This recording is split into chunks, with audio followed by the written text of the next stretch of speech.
Buenas noches, México. Acabamos de encontrar dos cadáveres tirados en la carretera Uruapan-Paracho, a la altura de Capacuaro. Y necesito ser brutalmente honesto con ustedes desde este primer momento. Esto no es ningún avance en la investigación del asesinato del alcalde Carlos Manzo. Esto es una limpieza criminal en toda regla. Dos jóvenes ejecutados más que se suman al menor de 17 años que disparó contra el alcalde y fue rematado de un balazo en la cabeza cuando ya estaba completamente sometido en el suelo por la gente. Tres implicados directos del ataque contra Carlos Manzo. Tres personas que pudieron reconstruir toda la cadena de mando completa ante un juez federal. Y los tres están muertos antes de que alguien les preguntara quién les dio las órdenes, quién les pagó, quién les entregó el arma. Pero quédate hasta el final porque voy a revelarte algo que el gobernador de Michoacán jamás va a mencionar en sus conferencias de prensa. Tenemos evidencia bancaria de 35,000 pesos fraccionados en depósitos que compraron información operativa en tiempo real. Y uno de los hombres que depositó ese dinero es coordinador logístico de una empresa proveedora que tiene contratos activos directamente con el ayuntamiento de Uruapan. Y esa empresa tiene vínculos corporativos documentados con tres empresas fantasma que fueron registradas exactamente 3 semanas antes del asesinato de Carlos. Cuando los testigos empiezan a caer ejecutados en brechas solitarias en vez de llegar esposados a los juzgados, alguien muy arriba en la estructura de poder tiene un miedo tremendo de que la verdad se arme completa con nombres, apellidos y cargos políticos. Y ese alguien tiene la capacidad operativa para mover vallas de seguridad mediante oficios oficiales, para apartar a 14 elementos de la Guardia Nacional del dispositivo apenas horas antes del ataque, para ejecutar a un sicario sometido frente a 54 testigos civiles sin que ningún elemento intervenga, y para hacer aparecer dos cuerpos ejecutados en una brecha justo cuando las amenazas contra la viuda del alcalde se intensifican dramáticamente. Pero antes de entrar de lleno en quién está detrás de esta limpieza sistemática de testigos, necesitan entender exactamente qué encontramos en esa carretera, cómo murieron estos jóvenes, y por qué su ejecución coincide con precisión escalofriante con la intensificación de las amenazas contra Grecia Quirós, la viuda de Carlos Manzo que ahora ocupa la alcaldía. Llegué personalmente a esa brecha cuando apenas amanecía el lunes 10 de noviembre. Eran las 6 de la mañana en punto. El sol todavía no terminaba de salir completamente. La neblina típica de Michoacán cubría parcialmente la carretera. Los dos cuerpos yacían tirados a un costado de la terracería, completamente expuestos a la vista de cualquiera que pasara. Sin ninguna señal de enfrentamiento armado. Sin casquillos percutidos dispersos por el área. Sin marcas de neumáticos que indicaran maniobras evasivas o persecución vehicular. Solo dos cadáveres abandonados con toda la intención de que fueran encontrados rápidamente. Uno de los cuerpos era de un muchacho que después identificamos formalmente como Josué, de apenas 16 años, originario de Uruapan. El otro cuerpo seguía sin identificación formal cuando me tuve que retirar de la escena. Estaba envuelto completamente en bolsas gruesas de plástico negro industrial, atado con varias vueltas de cinta adhesiva plateada. Fueron vecinos de la comunidad quienes los encontraron cuando salían antes del amanecer a trabajar sus tierras de cultivo. Se acercaron con mucho miedo evidente. Confirmaron que eran cuerpos humanos. Y llamaron a las autoridades completamente aterrorizados. La Guardia Civil llegó primero al lugar. Estableció el acordonamiento completo del área siguiendo protocolos. Nosotros llegamos después para coordinar personalmente el levantamiento profesional con todas las formalidades estrictas de cadena de custodia que se requieren en casos de esta magnitud. Los disparos que recibieron estos dos jóvenes me contaron inmediatamente una historia completamente diferente a la narrativa que el gobernador de Michoacán, Alfredo Ramírez Bedoya, estaba a punto de vender en televisión apenas unas horas después de este hallazgo. No eran disparos hechos en medio de un enfrentamiento caótico entre fuerzas del orden y delincuentes armados.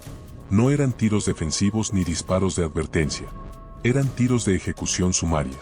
Controlados. Certeros. Profesionales. Hechos con las víctimas probablemente arrodilladas en el piso o ya tiradas boca abajo sin ninguna capacidad de defenderse o de escapar. Vi el patrón de inmediato en cuanto los peritos comenzaron a documentar las heridas. Y supe con certeza absoluta que habíamos llegado demasiado tarde a una limpieza criminal perfectamente programada y ejecutada con frialdad. El gobernador Alfredo Ramírez Bedoya salió frente a todas las cámaras de prensa apenas unas horas después del hallazgo de los cuerpos. Declaró con toda seguridad que ya estaban cayendo los responsables directos del asesinato del alcalde Carlos Manzo, que la Fiscalía General del Estado validaba completamente toda la información, que se estaban realizando todas las pruebas periciales necesarias para cerrar el caso. Pero no presentó ni una sola prueba técnica de balística forense que conectara científicamente y de manera irrefutable a estos muchachos ejecutados con el arma específica que se usó la noche del 1 de noviembre contra Carlos Manso. No mostró vínculos documentales sólidos que los colocaran físicamente en la plaza de Uruapan esa noche fatal. No explicó con ningún detalle verificable y concreto cuál fue exactamente el rol operativo específico que tuvo cada uno de estos jóvenes en el ataque coordinado. Su narrativa oficial iba segura y contundente por un lado. Mis reportes técnicos de campo iban por otro lado completamente diferente, llenos de vacíos enormes y de inconsistencias imposibles de ignorar. Cuando hay más urgencia política por cerrar rápidamente un expediente mediático que por entenderlo a profundidad, cuando hay más presión por mostrar resultados inmediatos que por buscar verdad completa, alguien está instalando una narrativa conveniente en lugar de investigar honestamente hacia arriba en la estructura de poder. Y eso es exactamente lo que está ocurriendo en Michoacán en este momento. Una narrativa políticamente conveniente que señala únicamente a operadores desechables de bajo nivel que ya están convenientemente muertos y silenciados para siempre. Para entender completamente la magnitud de lo que realmente está ocurriendo aquí, necesitan conocer el contexto completo del asesinato de Carlos Manso. Necesitan saber exactamente cómo ocurrió esa noche del 1 de noviembre. Necesitan entender las anomalías evidentes en el dispositivo de seguridad. Y necesitan conocer quién es Grecia Quirós y por qué las amenazas contra ella se intensificaron dramáticamente exactamente al mismo tiempo que aparecieron estos dos cuerpos ejecutados. La noche del 1 de noviembre, Carlos Manso asistió al tradicional Festival de las Velas en la plaza principal de Uruapan. Era un evento masivo. Miles de personas en las calles. Familias completas celebrando el Día de Muertos con altares, velas, música tradicional. Carlos caminaba tranquilamente por la plaza con su hijo Dylan, de apenas 4 años, montado en sus hombros. Una imagen que cualquier padre mexicano reconoce. Un momento de conexión familiar en medio de una celebración comunitaria. Pero lo que muy pocos saben, lo que el gobernador jamás va a mencionar públicamente, es que el dispositivo de seguridad que supuestamente debía proteger a Carlos esa noche fue deliberadamente modificado mediante órdenes administrativas oficiales firmadas apenas 24 horas antes. Las vallas de seguridad fueron reubicadas estratégicamente dejando un corredor completamente abierto por donde entró el sicario. Y 14 elementos de la Guardia Nacional fueron apartados del esquema de protección mediante instrucciones que vinieron directamente desde la coordinación estatal. Quédate porque te voy a mostrar exactamente quién firmó esos oficios y por qué esas decisiones administrativas no fueron casuales sino deliberadas para dejar a Carlos completamente expuesto. Los dos jóvenes que encontramos ejecutados en la brecha de Capacuaro no eran espectadores casuales que estaban paseando por la plaza esa noche del 1 de noviembre. No eran transeúntes inocentes que por mala suerte terminaron involucrados en algo que no les correspondía. Varios ciudadanos que estuvieron presentes en la plaza durante las horas previas al ataque recuerdan perfectamente haber visto a dos jóvenes merodeando de manera sumamente sospechosa por el área donde se concentraba la mayor cantidad de gente. Los describen de manera consistente y repetida en múltiples testimonios independientes como personas de complexión delgada, vestidos con ropa completamente oscura, con movimientos nerviosos evidentes, tocándose constantemente la cintura donde probablemente llevaban armas ocultas bajo la ropa, mirando de manera insistente y repetida hacia donde estaba Carlos Manso mientras recorría los altares tradicionales con Dylan montado en sus hombros. Esas descripciones físicas y de comportamiento coinciden perfectamente con los dos cadáveres que encontramos tirados en Capacuaro. Ya cruzamos absolutamente todo de manera exhaustiva, registros forenses de altura y complexión, grabaciones parciales de cámaras de seguridad de comercios cercanos a la plaza, análisis de teléfonos celulares activos en el área durante las horas críticas. Los celulares de estos jóvenes ejecutados registraron múltiples llamadas muy cortas a números telefónicos que ya teníamos previamente identificados en nuestras bases de datos de inteligencia como halcones activos del cártel Jalisco Nueva Generación operando específicamente en Uruapan. Los muertos que encontramos en esa brecha ya estaban completamente dentro de esta historia criminal desde la noche de la plaza. No eran espectadores casuales ni víctimas colaterales de circunstancias desafortunadas. Eran parte integral y necesaria del dispositivo criminal que ejecutó el ataque contra Carlos Manso. Y ahora están permanentemente silenciados, ejecutados profesionalmente antes de que alguien pudiera sentarlos frente a un juez federal y preguntarles con detalle quién los reclutó específicamente para esta operación, quién les pagó y cuánto les pagaron, quien les proporcionó la información operativa exacta sobre dónde estaría el alcalde esa noche y a qué hora precisa. Déjenme reconstruirles exactamente lo que ocurrió esa noche del 1 de noviembre para que entiendan la magnitud de la coordinación criminal que esto requirió. El menor de 17 años, cuya identidad completa ya conocemos pero que por ser menor de edad no puedo revelar públicamente, saca su pistola calibre 9 milímetros. Dispara 7 veces consecutivas a quemarropa directamente contra el pecho de Carlos Manso. Los impactos de bala destrozan completamente su torso mientras Dylan, su hijo de 4 añitos, está todavía montado en sus hombros. Ambos caen violentamente al piso de concreto. Dylan gritando desesperado, completamente cubierto de la sangre de su padre, sin comprender absolutamente nada de lo que está ocurriendo a su alrededor. Varias personas extremadamente valientes que estaban cerca reaccionan de inmediato sin pensar en su propia seguridad. Persiguen al sicario adolescente que intenta escapar corriendo entre la multitud aterrorizada. Lo alcanzan en cuestión de segundos. Lo tiran al suelo con fuerza. Lo someten entre varios ciudadanos. El muchacho queda vivo, completamente controlado, totalmente inmovilizado boca abajo en el piso, con varias personas encima sujetándolo con fuerza para que no pueda moverse ni escapar. Y entonces ocurre algo que 54 testigos civiles presenciaron directamente con sus propios ojos. Algo que quedó grabado en al menos 3 videos de celulares diferentes que ya tenemos en nuestro poder como evidencia forense. Llega corriendo hacia donde tienen sometido al sicario adolescente, un elemento que supuestamente formaba parte del esquema de seguridad del evento. Pero este elemento no corre agitado como alguien que está respondiendo con urgencia a una emergencia que acaba de ocurrir. Camina con una calma absolutamente escalofriante, con una frialdad profesional, como si ya supiera exactamente, con precisión, lo que venía a hacer. Como si hubiera recibido instrucciones previas muy específicas.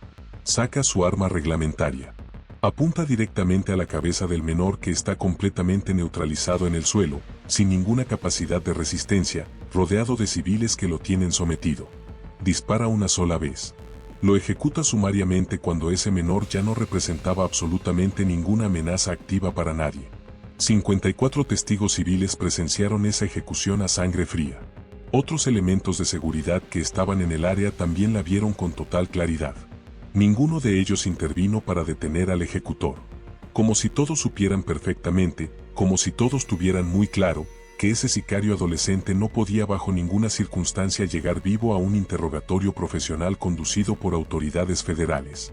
Porque lo que ese menor pudiera declarar bajo interrogatorio formal sobre quién exactamente lo reclutó para este trabajo, quién le entregó personalmente el arma que usó, quien le dio los detalles operativos precisos sobre dónde estaría Carlos Manso y a qué hora exacta, delataría a demasiada gente con muchísimo poder político y económico en Michoacán.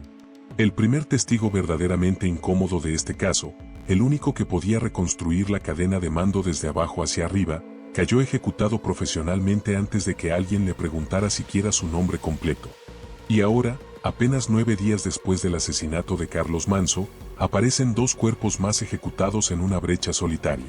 Los otros 2 jóvenes que estaban vigilando, que estaban coordinando con el menor sicario, que estaban asegurando que tuviera vía completamente libre para acercarse sin obstáculos a Carlos. Cuando estos 2 jóvenes cumplieron exitosamente su función operativa específica dentro del ataque coordinado, se convirtieron automáticamente en testigos extremadamente incómodos que sabían demasiado y que debían desaparecer de forma permanente.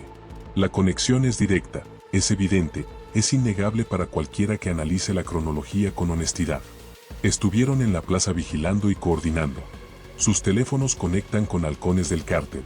Sus movimientos nerviosos los delataron ante múltiples personas.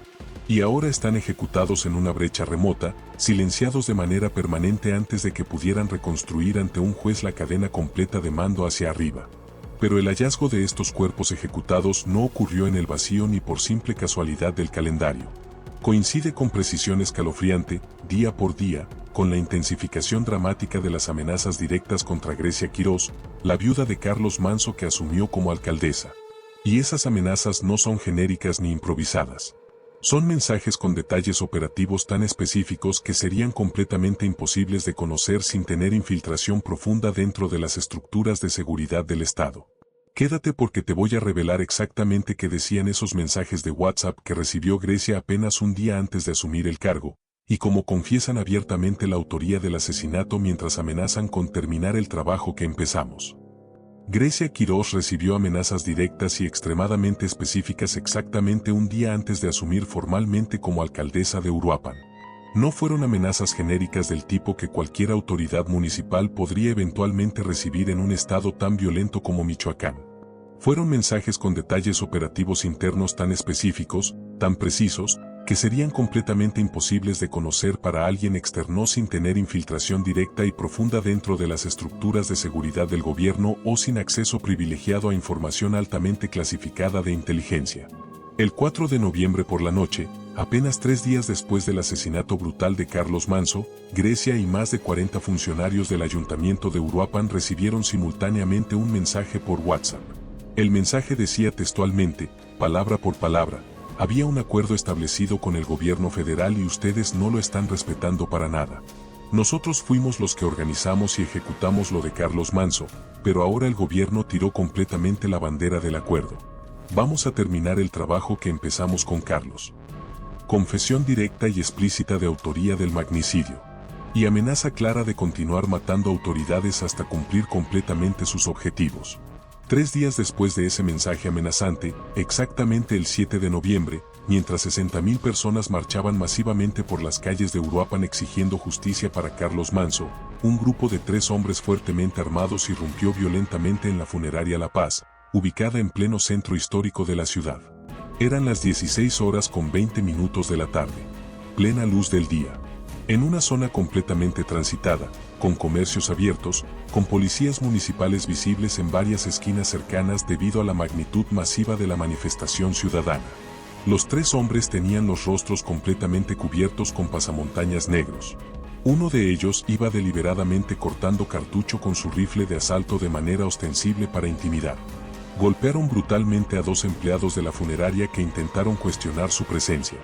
Destrozaron muebles y equipo. Gritaron amenazas específicas dirigidas hacia cualquiera que estuviera pensando siquiera en colaborar con las investigaciones federales.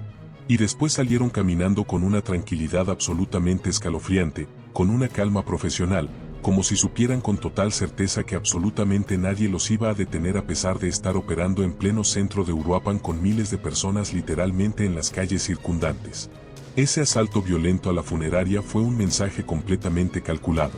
Un mensaje que decía con claridad brutal: podemos entrar y golpear en el corazón mismo de la ciudad, aunque ustedes tengan supuestamente todo Uruapan blindado con elementos de seguridad. Podemos operar con total impunidad en plena luz del día. Exactamente 1:20 después de ese asalto violento a la funeraria, a las 17:40 en punto de esa misma tarde, nuestros equipos de inteligencia de campo detectaron a 2 hombres con comportamiento claramente sospechoso que estaban vigilando de manera muy específica y focalizada a Grecia Quirós durante un acto público que ella encabezaba en la plaza principal. Estos 2 sujetos fueron posteriormente identificados mediante análisis de reconocimiento facial como sicarios activos de alto nivel operativo del Cártel Jalisco Nueva Generación. Ejecutamos un operativo de cierre táctico inmediato. Los detuvimos antes de que pudieran alcanzar posición favorable de tiro contra Grecia. Esa detención oportuna probablemente le salvó la vida a Grecia Quirós esa tarde. El patrón de esa jornada del 7 de noviembre quedó brutalmente claro para cualquiera que analice los hechos con honestidad. Asesinaron al alcalde Carlos Manso el 1 de noviembre. Pero el mensaje verdadero, la presión sostenida y sistemática, la amenaza permanente y constante, sigue dirigida específicamente hacia Grecia, hacia la viuda que ahora ocupa el cargo y que tiene el poder político y la legitimidad moral para exigir justicia real sin importar a quien señalen finalmente las pruebas técnicas. Grecia solicitó formalmente protección federal de manera inmediata. No pidió a las autoridades estatales de Michoacán. Pidió directamente a la Federación porque ya no confía en las estructuras locales. Respondimos en menos de 24 horas con un dispositivo robusto. En este momento, Grecia Quirós cuenta con más de 15 efectivos de élite de la Secretaría de la Defensa Nacional custodiándola permanentemente las 24 horas. Su seguridad personal se convirtió en parte integral del expediente de investigación federal porque quien ordenó asesinar al alcalde Carlos Manso ahora quiere desesperadamente silenciar a Grecia antes de que ella pueda empujar políticamente la investigación hacia donde realmente duele. Cuando Grecia habla en público, Cuando da entrevistas a medios nacionales, ella pide insistentemente investigar no solo a los sicarios de bajo nivel sino a los que realmente mandan desde arriba. Cuando señala públicamente que hay personajes poderosos desestabilizando deliberadamente su gobierno desde las sombras, cuando dice que las amenazas llegaron antes de su toma de protesta para provocar renuncias masivas y colapso institucional, ella está leyendo exactamente el mismo patrón criminal que veo yo en los reportes técnicos de inteligencia. En público, Grecia exige de forma contundente investigar hacia arriba en la estructura de poder. En privado, en reuniones clasificadas de coordinación, circulan nombres específicos de funcionarios estatales que jamás aparecen mencionados en las conferencias de prensa del gobernador Ramírez Bedoya. El hallazgo de los 2 cuerpos ejecutados en la brecha de Capacuaro coincide temporalmente, día por día, hora por hora, con la intensificación dramática de las amenazas directas contra Grecia. No son hechos aislados que ocurrieron por casualidad o por coincidencia del calendario. Son parte de la misma operación perfectamente coordinada de encubrimiento criminal y de intimidación política. La estructura de poder que tiene la capacidad operativa concreta para borrar físicamente a los participantes directos del ataque también tiene la capacidad política para presionar institucionalmente a quien podría empujar la investigación judicial desde la alcaldía hacia los verdaderos responsables intelectuales. Cada cadáver que aparece ejecutado lleva un mensaje implícito muy claro dirigido específicamente a Grecia Quirós. Hasta aquí llegamos con las investigaciones. No preguntes más. No sigas buscando hacia arriba. Acepta la narrativa oficial que te están vendiendo o terminarás como Carlos. Pero Grecia no se ha caído. No ha renunciado. No ha aceptado la narrativa conveniente. Tiene respaldo directo de la Defensa Nacional, tiene enlace permanente con mi equipo de investigación federal y tiene la capacidad política real para empujar esta investigación exactamente hacia donde la narrativa oficial del gobierno estatal no quiere que llegue jamás, hacia quien filtró la información clasificada, hacia quien firmó el oficio modificando las vallas de seguridad, hacia quien apartó a los 14 escoltas federales, hacia quien pagó los 35,000 pesos fraccionados, hacia quien ejecutó a los operadores de bajo nivel para que no pudieran hablar. Y ahora te voy a revelar exactamente qué encontramos en los registros bancarios que conectan directamente este magnicidio con funcionarios del gobierno estatal y con empresas fantasma registradas 3 semanas antes del asesinato. Los reportes técnicos especializados de movimientos bancarios sospechosos que tenemos documentados en la investigación federal son absolutamente reveladores. Son la evidencia más contundente de que esto no fue un ataque improvisado por sicarios de bajo nivel sino una operación perfectamente financiada con complicidad institucional. 35,000 pesos fueron pagados de manera fraccionada, deliberadamente divididos en múltiples depósitos pequeños, en una ventana temporal crítica de apenas 48 horas alrededor del asesinato de Carlos Manso. 28 de octubre. 3 días exactos antes del ataque. 2 depósitos separados de 10,000 pesos cada uno realizados en cajeros automáticos de Bancomer ubicados en diferentes puntos de Uruapan. El primero registrado a las 11 de la mañana con 42 minutos. El segundo a las 14 horas con 17 minutos. 2 de noviembre. Exactamente un día después del magnicidio. 15,000 pesos depositados en un cajero de Santander a las 9 de la mañana con 36 minutos. Ya obtuvimos todas las grabaciones de seguridad de esos cajeros automáticos específicos mediante órdenes judiciales federales. Ya identificamos plenamente los rostros de quienes realizaron esos depósitos usando tecnología de reconocimiento facial cruzado con múltiples bases de datos oficiales. Ya sabemos nombres completos, domicilios actuales, antecedentes penales si los tienen. Y aquí viene lo verdaderamente explosivo que cambia completamente la naturaleza de esta investigación. Uno de los hombres que depositó físicamente ese dinero fraccionado es coordinador logístico de alto nivel de una empresa proveedora de servicios que tiene contratos activos vigentes firmados directamente con el Ayuntamiento de Uruapan. Contratos millonarios de suministros y servicios que se renuevan año con año sin mayor escrutinio. Esa empresa específica tiene vínculos corporativos completamente documentados en el Registro Público de Comercio con 3 empresas fantasma que fueron registradas legalmente exactamente 3 semanas antes del asesinato de Carlos Manso. Empresas sin empleados reales reportados ante el IMSS. Sin oficinas físicas verificables. Sin actividad comercial legítima demostrable. Únicamente cuentas bancarias corporativas que misteriosamente recibieron contratos gubernamentales millonarios bajo la supervisión y autorización directa de funcionarios específicos del gobierno estatal de Michoacán que en este momento están bajo investigación federal activa. Esos 35,000 pesos fraccionados no compraron drogas, no compraron armas.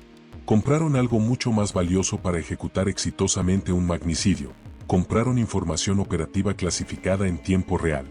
Compraron que funcionarios públicos con acceso a información privilegiada modificaran deliberadamente el dispositivo de seguridad apenas 24 horas antes del evento, abriendo estratégicamente el corredor preciso por donde entró el sicario adolescente. Compraron la confirmación exacta, minuto a minuto, de dónde estaría Carlos Manso en cada momento específico de la noche. Compraron el aviso anticipado del momento preciso en que los escoltas federales recibirían orden de apartarse del perímetro. Compraron el silencio cómplice de quien vio y no reportó. Pero la evidencia de vigilancia criminal coordinada va muchísimo más allá de simples depósitos bancarios sospechosos. 3 vehículos civiles particulares fueron estratégicamente estacionados en puntos elevados con vista panorámica completa de la plaza principal de Uruapan. Llegaron aproximadamente 2 horas antes del inicio oficial del Festival de las Velas. No se movieron durante más de 4 horas continuas. Mantuvieron comunicación telefónica constante que fue capturada técnicamente por las torres de telefonía celular del área. Ya obtuvimos absolutamente todos esos registros de llamadas mediante colaboración con las empresas telefónicas. Ya cruzamos meticulosamente los números identificados con 2 bases de datos diferentes de forma simultánea, personal activo del gobierno estatal de Michoacán en nómina oficial y operadores conocidos del cártel Jalisco identificados en teléfonos decomisados a células criminales en operativos previos. Y varios números telefónicos específicos aparecen simultáneamente en ambas listas. Las mismas personas físicas figuran oficialmente como empleados estatales cobrando nómina del gobierno, y al mismo tiempo aparecen como contactos operativos activos en teléfonos celulares decomisados a células del cártel Jalisco. El individuo que observa desde un punto elevado estratégico, que reporta movimientos de autoridades en tiempo real mediante llamadas cortas, que confirma posiciones exactas del dispositivo de seguridad, no es un testigo pasivo ni un espectador casual de los eventos. Es cómplice directo y necesario de magnicidio. Y cuando ese observador criminal cobra mensualmente su cheque de nómina del gobierno del estado de Michoacán, cuando tiene credencial oficial, cuando usa recursos públicos para facilitar asesinatos, la complicidad criminal se convierte en traición institucional del más alto nivel. El dispositivo de seguridad que supuestamente debía proteger la vida de Carlos Manso esa noche del 1 de noviembre es en sí mismo una acusación directa contra funcionarios estatales específicos. Revisamos de manera minuciosa y exhaustiva todos los videos disponibles de múltiples cámaras de seguridad. Analizamos línea por línea, palabra por palabra, todos los oficios administrativos que fueron girados formalmente en los días previos al Festival de las Velas. Reconstruimos cada orden específica que fue dada durante las 24 horas inmediatamente anteriores al evento. Y lo que encontramos no parece para nada una simple falla operativa casual por incompetencia o por falta de coordinación. Parece una serie perfectamente coordinada de decisiones administrativas deliberadas, diseñadas específicamente con el propósito de dejar a Carlos Manso completamente expuesto y vulnerable. Las vallas metálicas de seguridad fueron reubicadas estratégicamente mediante oficio administrativo oficial, dejando un corredor completamente abierto por donde entró sin ningún obstáculo el sicario adolescente. El coordinador estatal de seguridad autorizó personalmente esa modificación crítica mediante documento oficial con membrete. La justificación escrita que quedó formalmente documentada en ese papel oficial fue: se requiere modificar la disposición de las vallas metálicas para permitir una mejor fluidez peatonal durante el evento masivo del Festival de las Velas. Mejor fluidez peatonal. Esa fue la razón administrativa oficial que quedó documentada en papel membretado del gobierno para abrir el pasillo exacto, preciso, por donde el sicario caminó en línea completamente recta hasta quedar a menos de 3 metros de Carlos Manso, que sostenía a su hijo Dylan en sus brazos.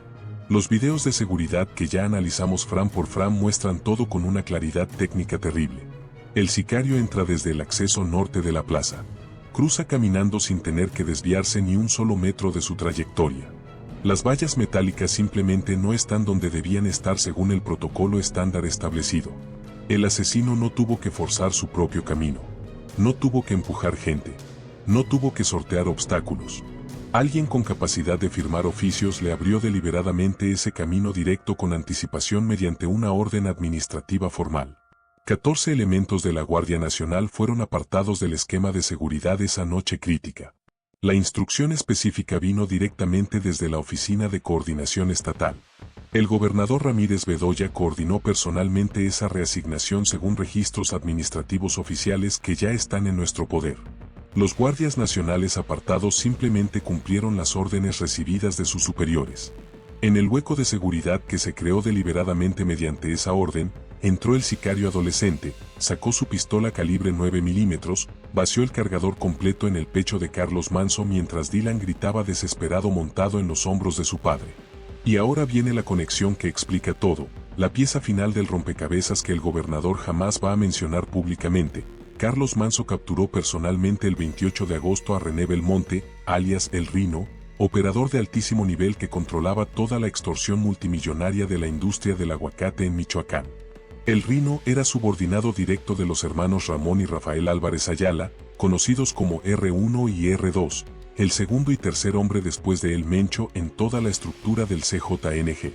Y aquí viene lo que te va a indignar profundamente. R1 fue liberado 5 veces por decisiones de jueces a pesar de estar condenado, y tiene un tercer hermano llamado Roldán R3 que no es narco sino político profesional que fue presidente municipal, funcionario estatal, y en 2024 intentó ser diputado por Morena, el mismo partido que gobierna Michoacán. Carlos Manso no capturó a un simple borrachito de esquina ni a un distribuidor callejero de drogas de bajo nivel. Capturó al operador de alto nivel estratégico que controlaba absolutamente toda la extorsión multimillonaria, sistemática y brutal de la industria completa del aguacate en Michoacán. Una industria que mueve miles de millones de pesos anuales.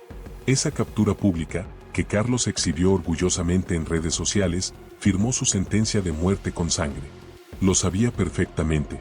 Por eso declaró código rojo municipal inmediatamente después. Porque entendía con claridad que el cártel respondería con violencia extrema. Y tenía toda la razón. 64 días después de esa captura lo ejecutaron brutalmente con Dylan montado en sus hombros. R1 y R2, los hermanos Álvarez Ayala, fueron detenidos originalmente en 2012. Fueron formalmente condenados en 2016 por delitos federales graves. Pero escuchen esto con mucha atención porque es lo que demuestra la podredumbre completa del sistema judicial mexicano. R1 libró exitosamente 5 causas penales federales diferentes gracias a decisiones inexplicables de jueces federales. 5 veces distintas lo dejaron caminar completamente libre a pesar de las condenas vigentes. El segundo hombre más poderoso después de El Mencho en toda la estructura del cártel Jalisco Nueva Generación caminando tranquilamente por México, operando células criminales, ordenando ejecuciones masivas, controlando plazas enteras con violencia extrema, gracias a decisiones judiciales absolutamente inexplicables e injustificables. El propio presidente López Obrador los mencionó específicamente en su conferencia mañanera de 2022, criticando duramente al sistema judicial federal por protegerlos, pero absolutamente nadie hizo nada concreto para corregir esa aberración. Y fueron precisamente estos hermanos criminales, libres y operando con total impunidad gracias a jueces corruptos o incompetentes, quienes ordenaron la venganza letal y brutal contra Carlos Manso por haber capturado a El Rino. Pero aquí viene el tercer hermano de esa familia criminal, el que cierra el círculo perfecto entre política y narcotráfico, Roldán Álvarez Ayala, conocido en los círculos políticos como R3. Este Roldán no es narcotraficante de carrera. Es político profesional con trayectoria pública completamente documentada. Fue presidente municipal de Apatzingán por el PRD. Fue funcionario estatal de alto nivel en los gobiernos de Lázaro Cárdenas Batel y de Leonel Godoy. Y en 2024, apenas meses antes del asesinato de Carlos Manso, intentó ser diputado plurinominal por Morena. Exactamente el mismo partido político que gobierna Michoacán en este preciso momento. Escuchen bien lo que les estoy diciendo con toda claridad, 3 hermanos de sangre directa. 2 de ellos son narcotraficantes de altísimo nivel operativo en el CJNG. Uno de ellos es político profesional con credencial, con trayectoria pública, con aspiraciones a cargos de elección popular. Esa es la estructura real de poder en Michoacán que absolutamente nadie se atreve a tocar. Política y narcotráfico no están separados en compartimentos estancos diferentes. Son la misma familia consanguínea operando de manera perfectamente coordinada en 2 frentes simultáneos del poder, el criminal y el institucional. En 2007 ocurrió el famoso Michoacanazo. Arrestaron simultáneamente a decenas de funcionarios del PRD con vínculos comprobados mediante inteligencia con el narcotráfico. Roldán R3 fue uno de los detenidos en esa operación masiva. Lo acusaron formalmente de trabajar directamente para estructuras del crimen organizado. ¿Y saben qué pasó después? Lo liberaron. El sistema judicial lo protegió deliberadamente igual que protegió a sus hermanos narcotraficantes. R3 siguió haciendo política sin ninguna consecuencia. Sus hermanos R1 y R2 siguieron operando libremente para el cártel Jalisco. 18 años después de ese michoacanazo fallido, esa misma estructura familiar intacta y fortalecida ordenó ejecutar a Carlos Manso porque se había atrevido a capturar a El Rino. La orden de venganza bajó por toda la cadena de mando familiar criminal hasta llegar a los operadores desechables de bajo nivel, el sicario de 17 años y los 2 jóvenes vigilantes que ahora están todos convenientemente muertos.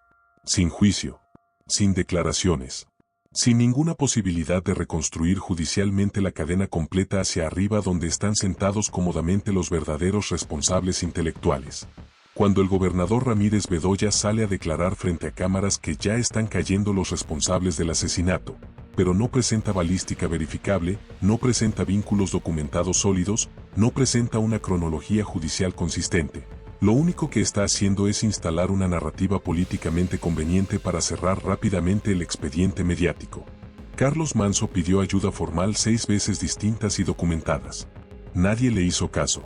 43 días después de su última llamada personal desesperada pidiéndome protección federal, lo ejecutaron exactamente como él había predicho.